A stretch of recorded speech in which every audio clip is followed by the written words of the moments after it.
Chào tất cả mọi người. Có ai đang xem livestream này không?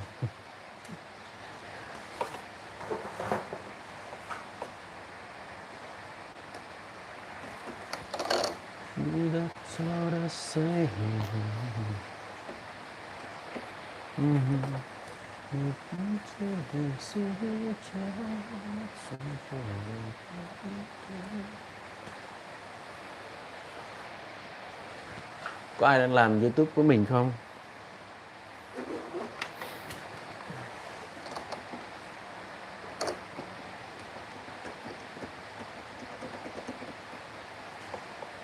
Chào một bạn đang xem nha. Bạn nào đang xem thì để lại cho mình một bình luận nha.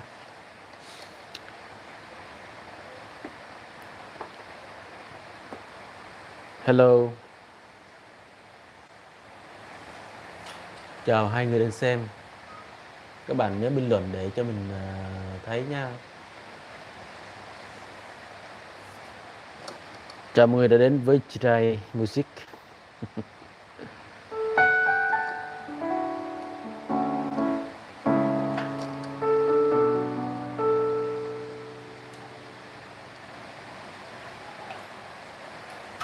Chào ba người đang xem nè.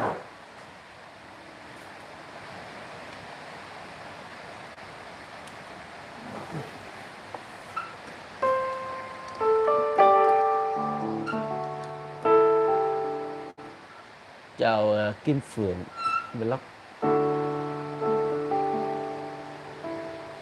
Chào các bạn Thư nha. Mọi người livestream tăng tương tác nha, bởi vì YouTube là cho chức năng phát trực tiếp thì mình cứ phát trực tiếp thôi. Mình biết bạn ở TikTok nè.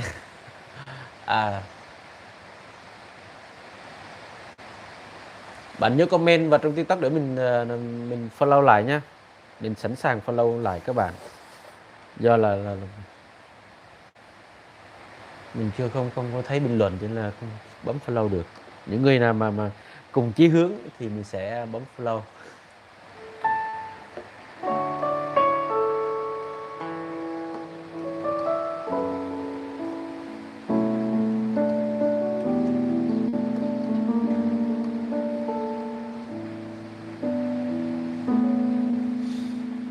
Chào mọi người buổi sáng nha, buổi sáng vui vẻ nha. Mưa quá nên là giờ không có đi ra ngoài quay clip được. Chào ba người nè, chào bà Kim Phượng, chào các bạn Thư. Các bạn Thư ở đâu ta?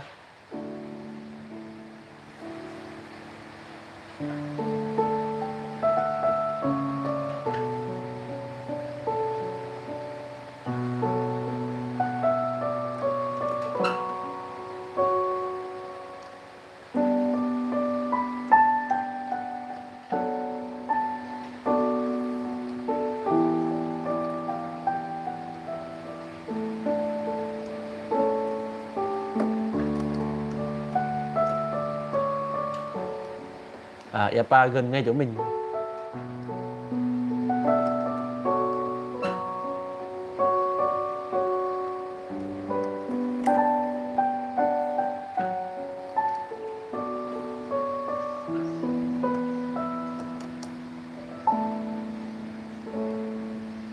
Mình mê vườn nhà bạn chủ nhà ghê, vườn rộng rãi.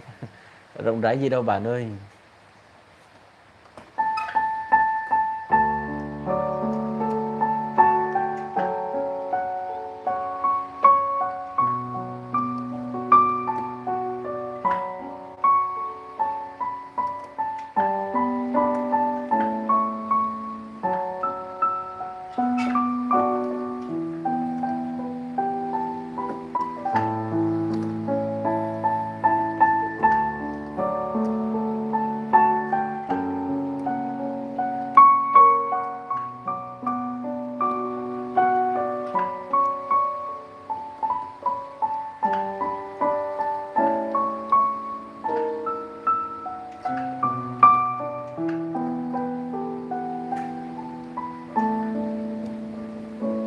Không biết đàn bài này xong là có dính bản quyền không, mà vì phát trực tiếp là YouTube đánh cả bản quyền bên nhạc nữa.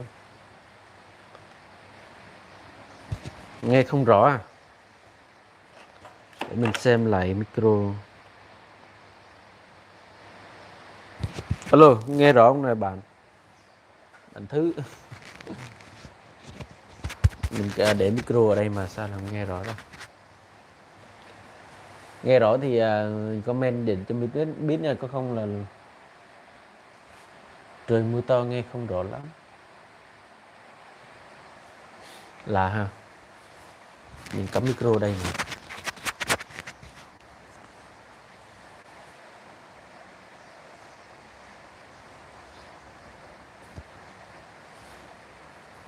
Các bạn nhớ comment ở trong video để mình sub lại nhé. Subscribe.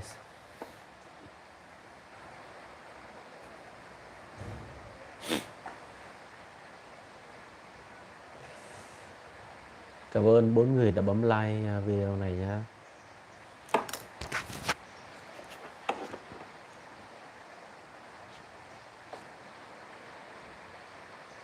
Là sao lại nghe không rõ đây? Bạn nào ai nghe rõ thì bình luận để cho mình biết với, chứ mình giờ không điều tra được.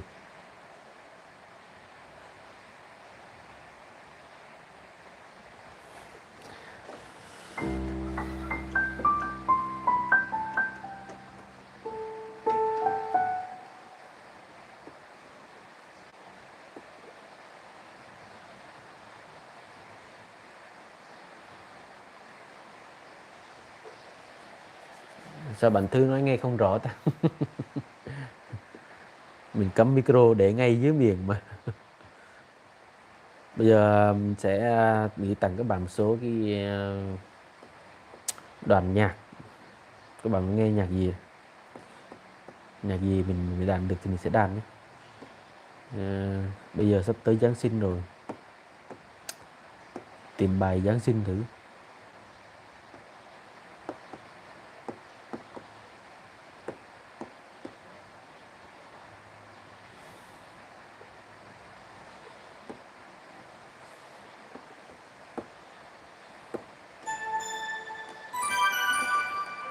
Không biết bài này có dính bản quyền không? Sợ bản quyền lắm.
Ok, chào bạn Phượng nha.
mọi người vô nói chuyện, vô nói chuyện gọi là tương tác với nhau, chứ giờ trên video thì trên trên các đoạn video mình đăng tải lên thì ít ít khi mình trao đổi với nhau lắm. Chào ba người đang xem, ai đang xem thì để lại một chấm để mình biết là bạn nào đang xem nhé. Để lại một chấm để đỡ trôi bài.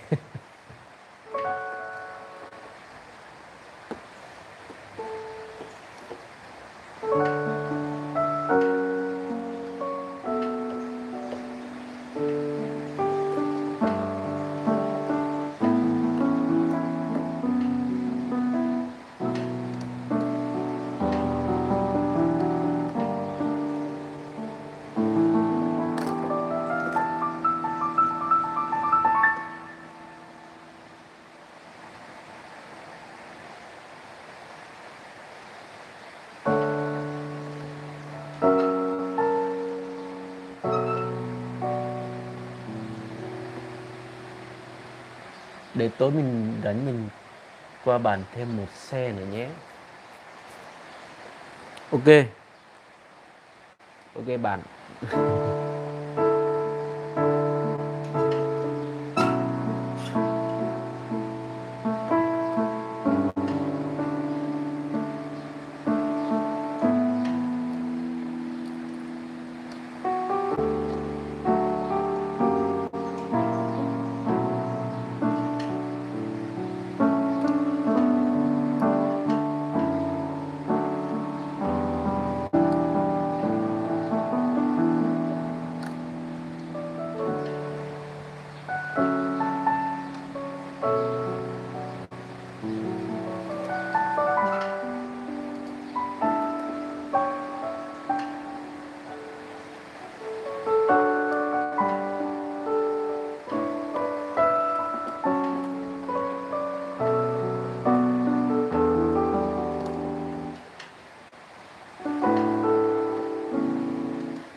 Mọi người đâu rồi?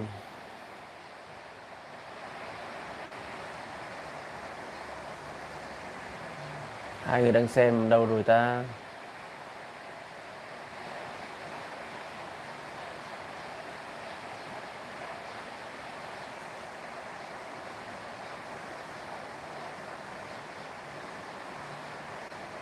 Mọi người vô nói chuyện đi, tăng tương tác đi.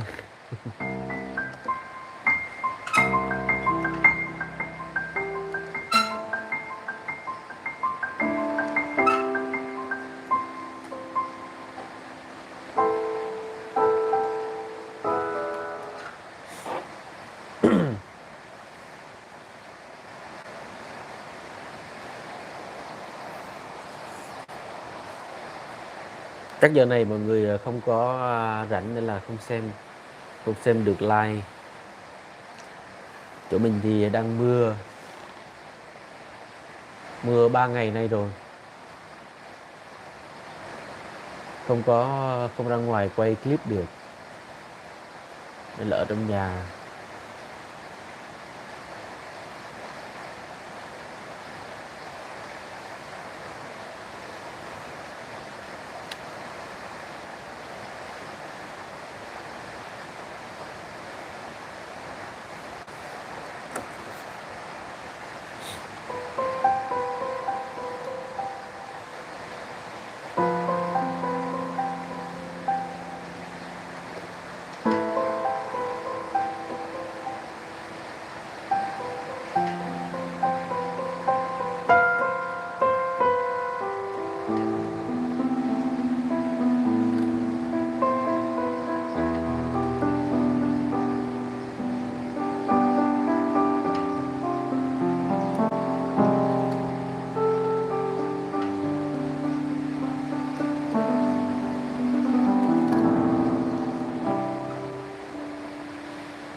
Ba người đang xem, xin chào nha, các bạn cho mình một chấm đi, để lại một chấm đi.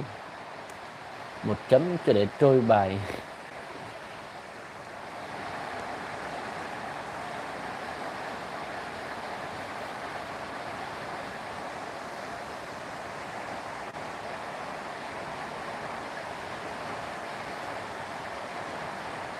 Bạn đang xem cho mình một chấm nha, để lại một chấm nha.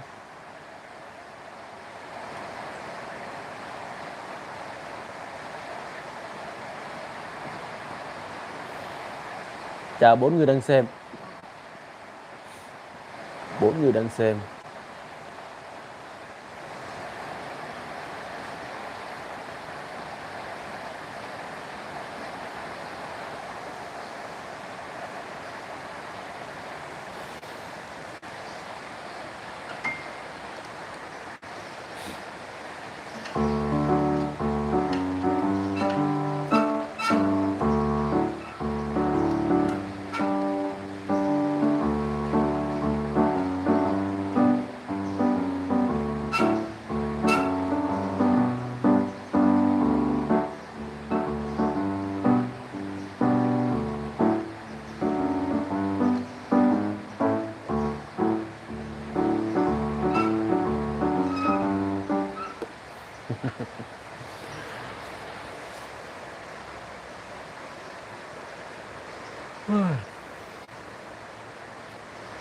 Mọi người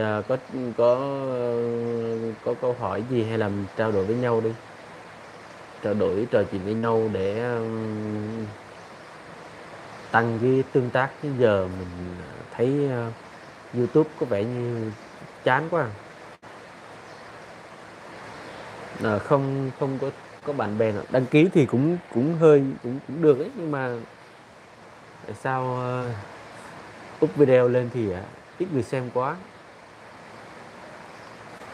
3.700 mà không được 1.000 view.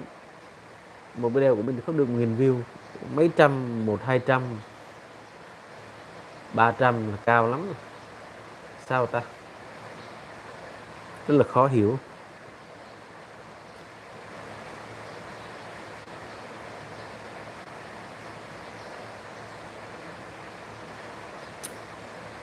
Bạn nào đang xem thì cho mình một chấm đi. Một chấm.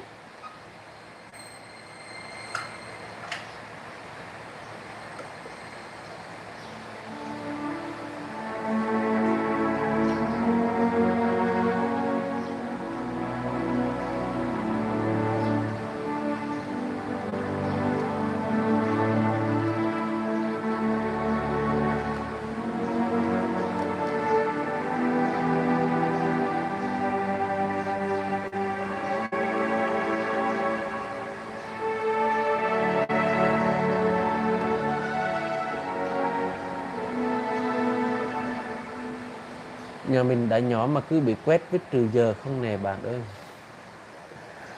Mình thì không biết có bị trừ giờ hay quét không, bởi vì mình không để ý lắm cái đó, nhưng mà mình thấy là video mình đã ít người xem quá, ít tiếp cận, ít người quá. Không hiểu lý do vì sao, bởi vì trước đây một thời gian đã mình trước đây thì cũng nhiều view á, nhưng mà bị tắt kiếm tiền ấy, không đủ 1.000 sub ấy. Lúc đó mình bật kiếm tiền được một thời gian rồi, nhưng không đủ 1.000 sub nên là YouTube tắt kiếm tiền. Trong thời gian tắt kiếm tiền đó mình nản, mình đâu có làm ra video nữa, mình bỏ không vậy, cho nên là giờ cũng mất luôn, mất đề xuất, mất người xem luôn. Trước đây 1-2 nghìn view là mình thấy cũng bình thường, giờ mình kiếm được 1.000 view khó quá. Giờ cố gắng kéo lại thôi. Các bạn tương tác với nhau để mình giúp đỡ nhau. Có lẽ vậy. Mất đề xuất của mình có hơn 20% gì đó không, 20, 21 rồi tới 24 rồi, 24, 25, không có nhiều. Việc này nhà mình không biết, mình chỉ có 93.000 thôi, nên là mình không rảnh lắm.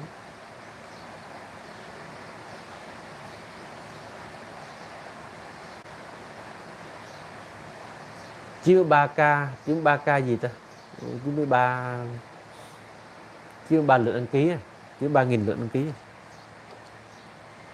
93.000 lượt là cao nhá. Nếu mình tệ quá các bạn, không có đề xuất gì cả, tụt view. Giờ cố gắng kéo lại thôi. Một video mình up lên cỡ 100 view thôi. Khó hiểu. Trở lại phải lập kênh khác. Lập kênh khác là cả một quá trình giờ mất thời gian. Mình thì không lập kênh khác, mình lại không có, khó lắm.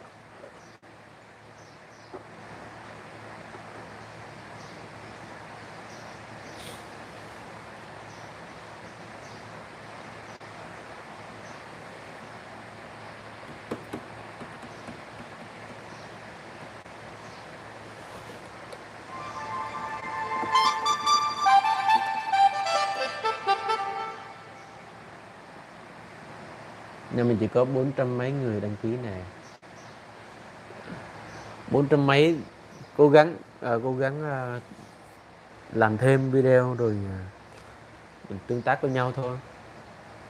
Lên trên 1.000 đăng ký để có đủ điều kiện bật kiếm tiền. Bây giờ xem mình phải 4.000 nữa. Không biết sắp tới có thay đổi gì không.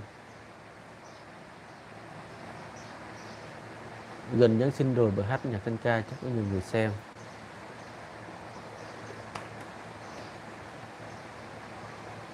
Chắc phải vậy thôi.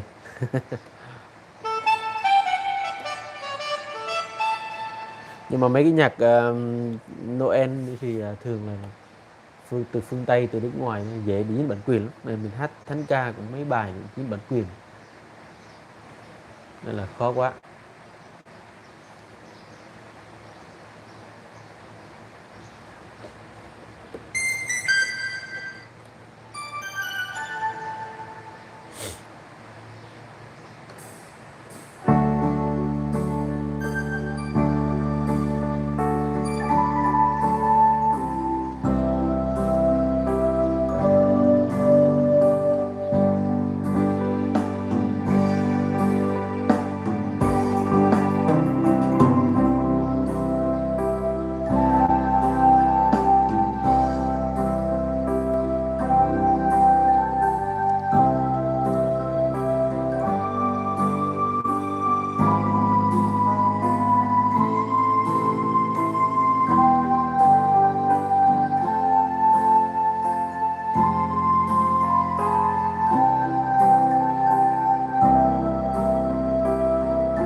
Các bạn biết bài gì bài này tên gì không?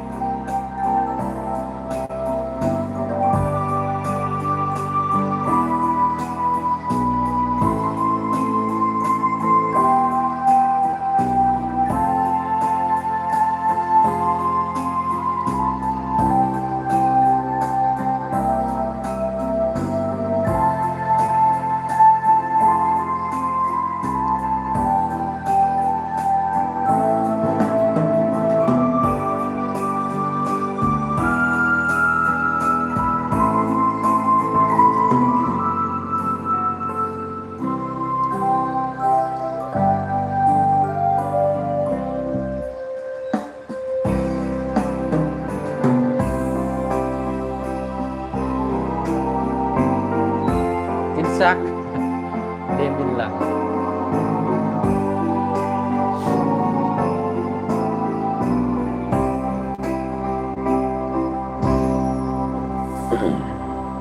hầu hết thì mấy bài hát mình đăng lên kênh toàn là mình làm nhạc thôi, chứ mình không có lấy nhạc của người ta.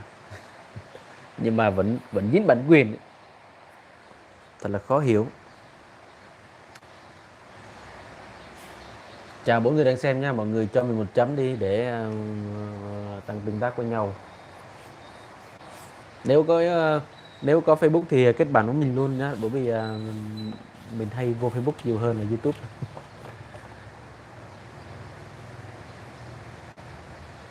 Tên mình là Simon các bạn. Các bạn vào kết bạn Facebook nha. Trao đổi với nhau, nói chuyện về YouTube. Ngày nay nghỉ đấy ông ơi, rảnh thì qua nhà chơi này.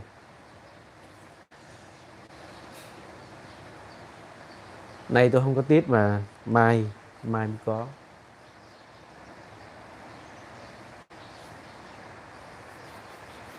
Mưa quá không quay clip được.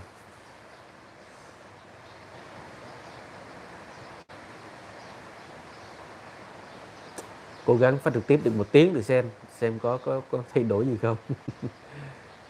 Người ta nói là nên phát trực tiếp, bởi vì cái tính năng của YouTube ấy thì nó cho phát trực tiếp, mình phát trực tiếp đi rồi.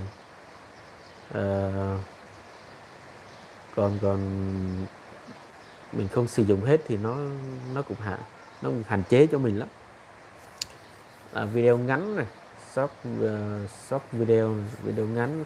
Bởi vì bữa nay YouTube nó cũng có cái quỹ sáng tạo giống như bên TikTok ấy. Mình làm video ngắn thì nó sẽ có cái danh mục riêng ấy.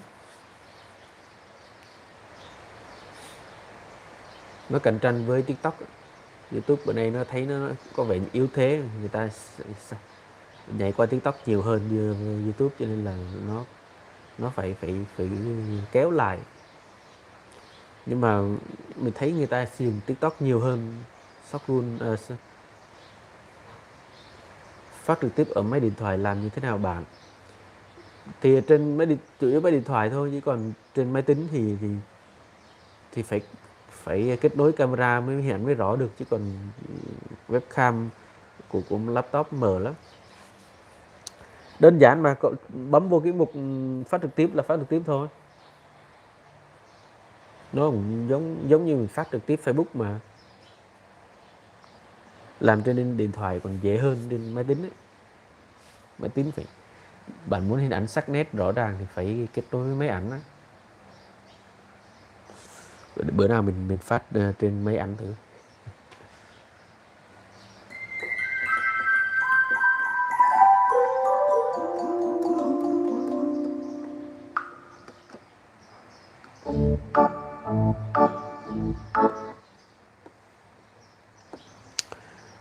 Đàn hay bài cho không khí này.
Đúng rồi, những bài này là bài bên Tin Lành, nhưng mà bên Công giáo cũng có một số bài giống nhau, nhiều bài giống nhau lắm.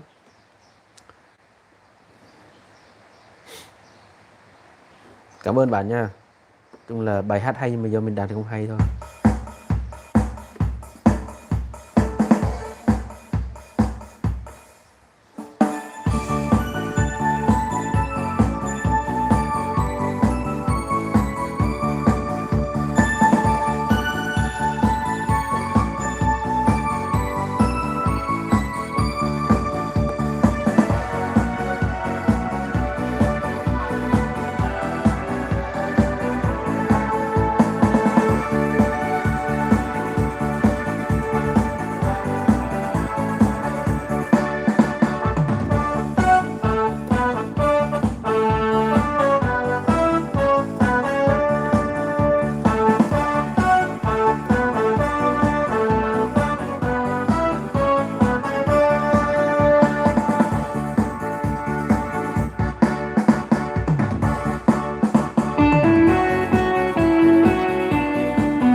Cảm ơn mà thương nha, mà thương.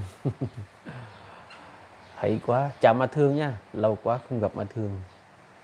Giờ em không về Pleiku được rồi, đang đang có dịch nên không về được.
Cảm ơn Phương nha, Phương Kim Phượng Vlog.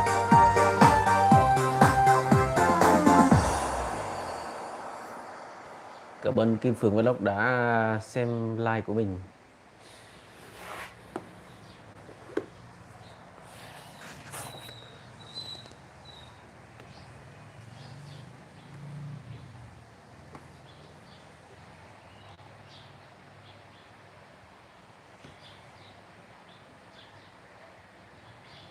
Bạn làm karaoke bass, bán nhạc đi, chúc bạn thành công nhé. Ok. Mà mình lười làm quá, biết sao. Bởi vì karaoke cũng tùy bài, có bài lên, có bài không. Bạn Thứ sinh năm bao nhiêu ta? bạn thứ.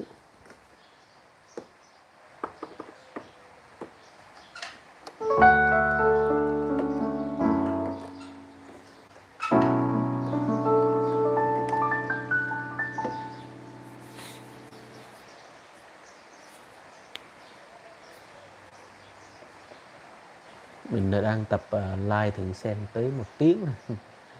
Xem có thay đổi gì không. Nhưng mà tương tác ít quá, được vài người xem. Mới có 4 like và các bạn cho mình thêm vài like nữa đi. Ai đang xem cho mình vài like đi. Ok, vậy là mình gọi bằng anh rồi, anh Thứ.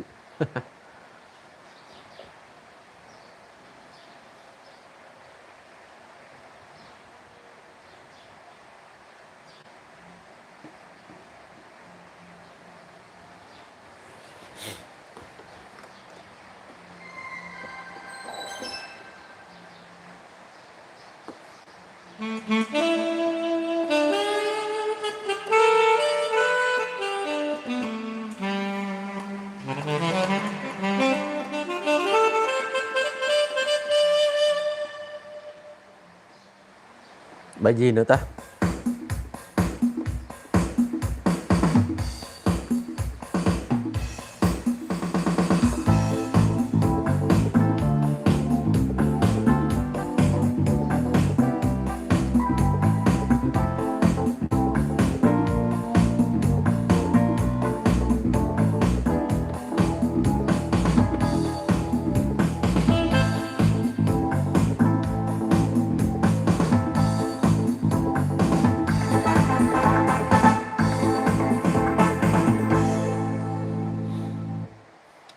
Mọi người có bài hát gì thì comment để mình đàn nhá, đàn chơi nhá.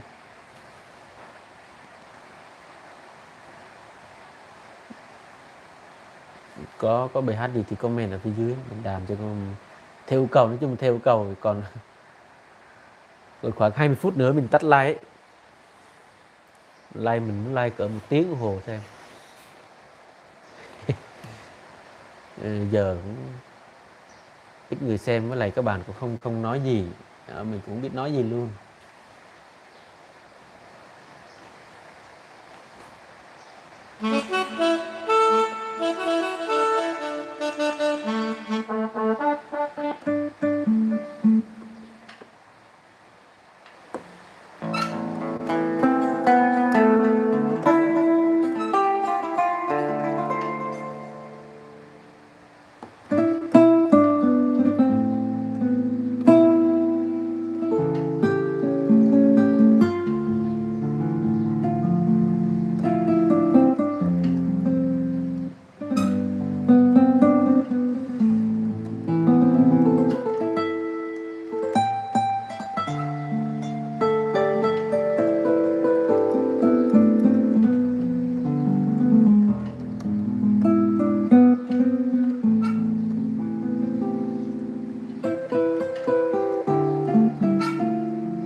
Có một người đang xem.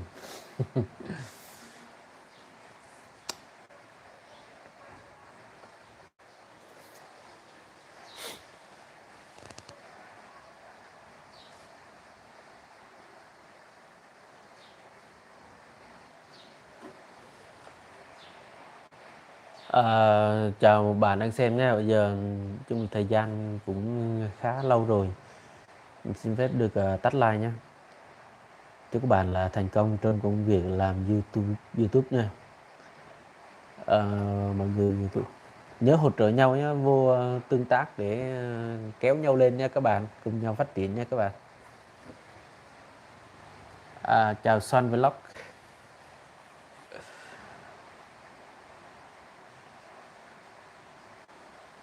Nãy giờ livestream mà ít nói chuyện quá, ít tương tác quá, thật là khó cho mình.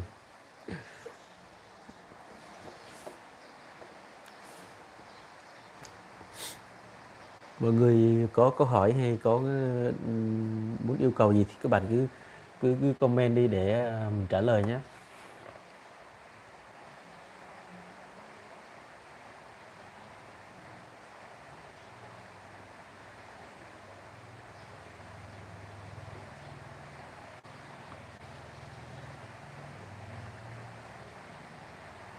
Và nhớ để lại cho mình một like nhé, để có động lực livestream tiếp.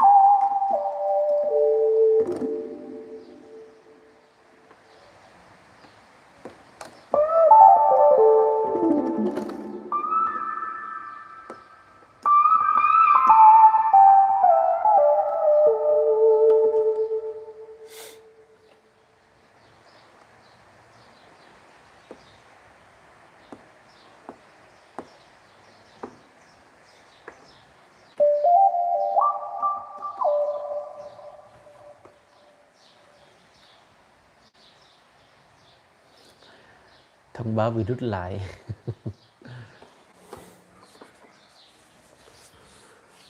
Chào Sun Vlog nha. Sun Vlog có trao đổi với bạn, mình trao đổi với nhau.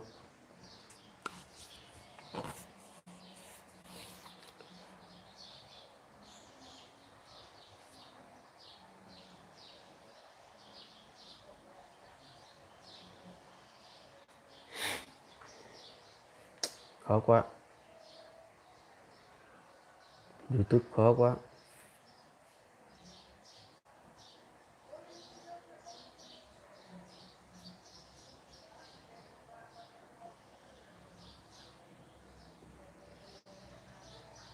Chắc like không đúng giờ. Giờ này mọi người bận đi làm rồi, đâu có rảnh xem like đâu.